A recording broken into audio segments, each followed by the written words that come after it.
Okay, hey guys, it's AKC Album Reviews here, and oh my god. So here we are with the Flower Boy review, and by, of course, Tyler, the Creator. And this is the third to last album before the ending of the whole, of all of Tyler, the Creator's discography. So, honestly, I kind of just want to go into this one, because by the end I was very surprised by how much I was like, okay, yeah, this is really, really good. If you haven't checked the description already. Well, so first let's start with Foreword. Foreword. This is the intro track to the album. And honestly, this is a really underrated intro track to, you know how he has like different intro tracks to his albums. Of course, this is an underrated one. Not only is it underrated out of all of its discography, it's also underrated on this record alone. The production is so it's not hard to explain. It's so soft. It's so it sounds like it's been put into a lot of care into it and everything. I really like the sound of it. I think Rex Country Orange does a pretty well job, especially near the ending. I swear to God, Tyler, the Creator, making me think that I know how to sing on some of these tracks, because I do not know how to sing. And this is one of the tracks, because oh my God, man, it's just so chill. I think this is a very underrated track. Then we go to Where This Flower Blooms, which is kind of like a continuation of Foreword. If Foreword was like the introduction, it's kind of saying like, okay, here's all these things that are happening. Here's racial tension. Are my fans gonna still love me and everything? And media and all that. Where This Flower Blooms is more like him, I guess, kind of like showing himself off. I like how Frank Ocean XC's on here, like dun dun dun dun California. I really like that. It's also really nice, catchy. Again, it's really soft. It's honestly kind of poppy, which kind of leads into the next track, See You Again with Cali Uchis.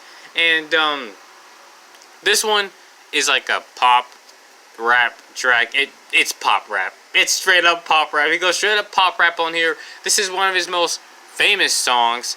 And honestly, I like it for its really cheery mood. This is one of the more happier parts on the album, which apparently it's about. This song is about seeing this dream girl or something, and I said dream girl or something, which will explain the lyrics. You crossed through my mind or some.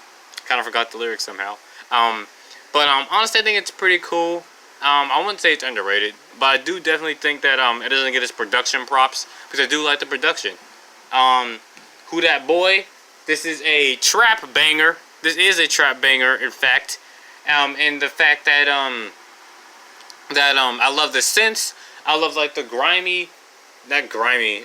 What's industrial?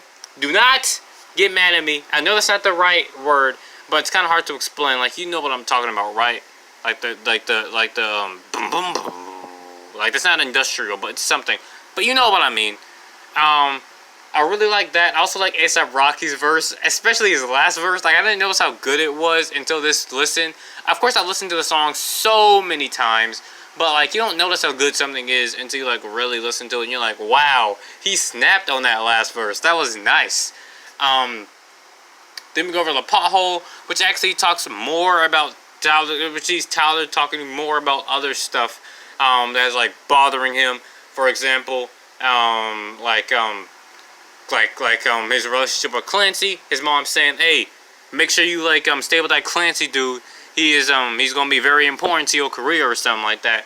And he even says yeah, I have to go I have to go Clancy. So when I have to go with Clancy to buy cars or whatever. I'm not to go with him.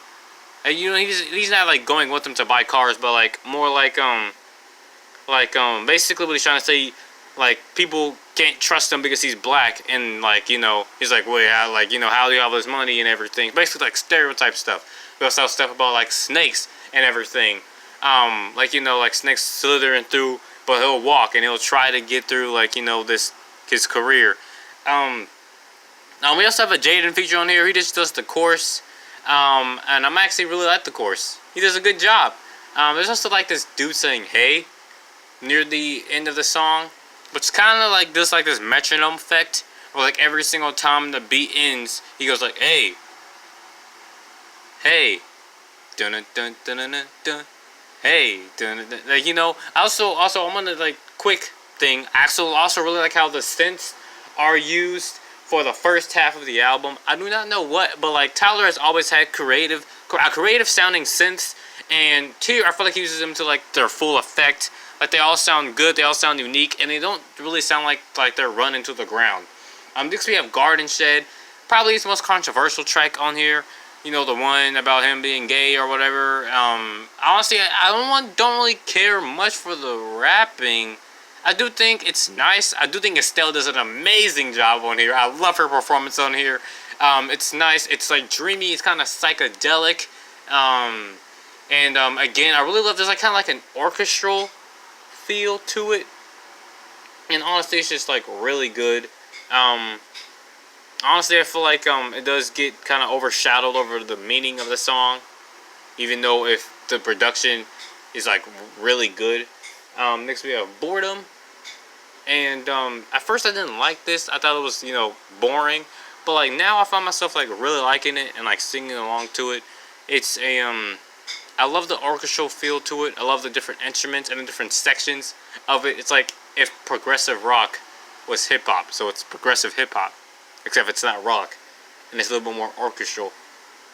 Okay, that makes no sense. But like if you heard the song and you heard like the different sections that the features had, that I think Anna of the North, I think that's what her name, and Rex Country Orange had, you would be like, okay, I can see what you're talking about. Next we have I Ain't Got Time, which is like kind of like just a nice just banger, with a nice Middle Eastern sound and everything. I love the Hey Dude comes back, and I love how the mood and the speed of the song changes throughout. I really love that. Then we got November, which is probably I think the lowest point on here. This is where he's the most vulnerable and everything. We're talking about like, you know, November, and apparently November was just like a very special time for him. And like, you know, he's saying like everybody has their November. Like if I'm gonna just say my November was 7th grade. I'm only in like 10th, but like mine was definitely 7th grade. I don't know why, but 7th grade for me at least was a lot of fun. Then Enjoy Right Now Today. It's kind of just like an instrumental with vocals from Pharrell Williams. It's just nice. It's chill. It's underrated. And that's all except for Glitter. And I don't really like Glitter that much. It's okay. I do get the context. Now I do get the context. Because before it was like, I made this song for you. This is really long part near the end and everything. I just don't like it that much. Overall, 10 out of 10. And, yeah, it's just like really good. It's just really good. I didn't expect him to give this a 10 out of 10 on a re-listen, but here we are. I guess next would actually be like a King Crimson album. So get ready for that.